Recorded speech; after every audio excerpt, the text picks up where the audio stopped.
Today we're going to be doing intermediate. I'm going to show you traditional grip and I'm going to show you bend. This is Clayton Skinner. Welcome to another episode of Beyond the Beat.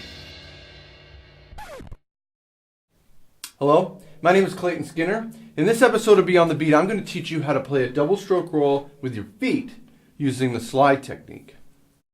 We're going to be using the slide technique to play these double strokes with our feet. So you're going to want to make sure that you are familiar and comfortable with the slide technique.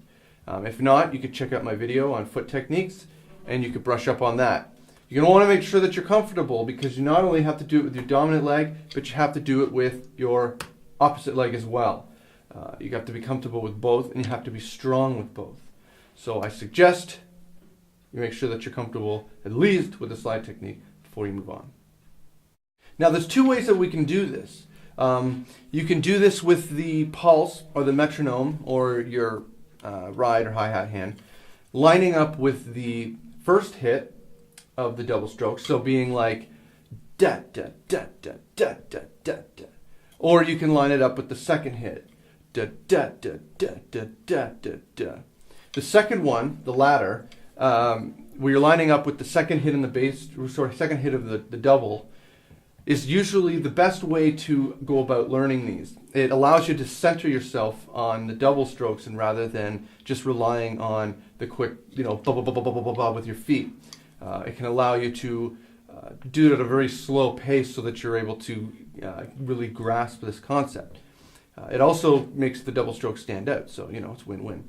You can do it either way. I'm going to show you the one, like I said, I'm going to show you the one where you're lining up with the second hit. And if you choose to also practice it the other way, that's up to you. But I'm just going to show you the one way. Okay, so let's begin.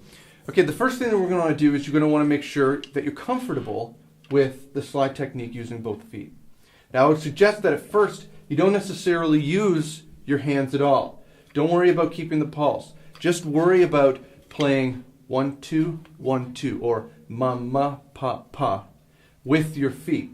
Just work on alternating between the two. You want to do this very slowly. You almost want to do this at a complete crawl. That's why it's really good to focus on accenting on the second hit, because you're able to really, really slow it down. You're not relying on any fast bouncing to achieve the double.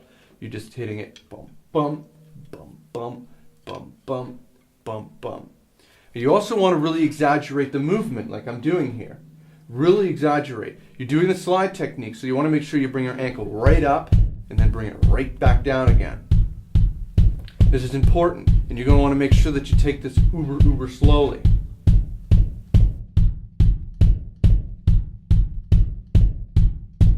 Next, we'll start bringing in our hands.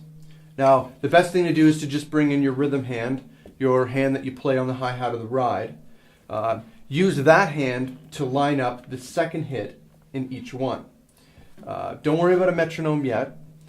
And remember, you want to be really slow with this and you want to really, really, really exaggerate the movement.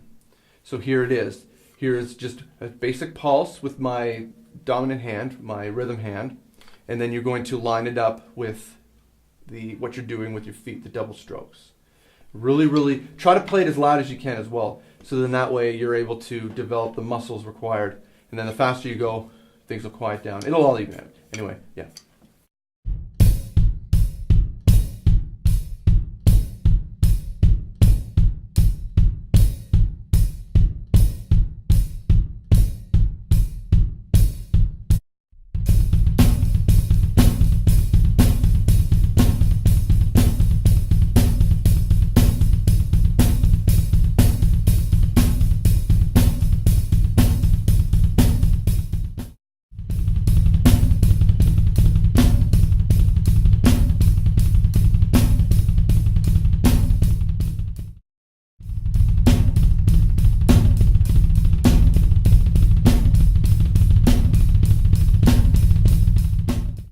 It's important to note, or an important lesson that I can give you within this lesson, is to really, really, really take your time with this. Really take your time with this. You'll notice that the first tempo that I did was really, really slow, and then I built it up. Ideally, you probably want to start very, very slow and stay very, very slow for the first little while. This is not something that you're going to get in a week or in a month. It could take you a year, it could take you 2 years to really get this down. It takes a lot of practice, hours of practice. A good practice tip that I used to use was I would start it at a very slow tempo, do that for 10 minutes, then increase the BPM about 5, do that for another 10 minutes, and then increase the BPM for F5 for another 10 minutes, so it would equal out to be a full 30 minutes. As the months would go on, I would start increasing it at a higher rate. So rather than going 5, 5, 5, I would go 10, 10, 10, 15, 15, 15. You get the idea. The idea is you want to make sure that you always start slow so that you're able to really focus on the technique, the movement. That way you're building the muscle memory and that in the muscle. So, I don't know. Just make sure you take your time with this. I hope you enjoy it. Yeah. Well, that's all for this episode. If you have any comments, make sure you contact me through the contact section at claytonskinner.com or right here on YouTube. You could even subscribe to my YouTube page. It's up to you. Anyway, hope to hear from you. Hope you enjoyed the video. Hope it helped. See you next time.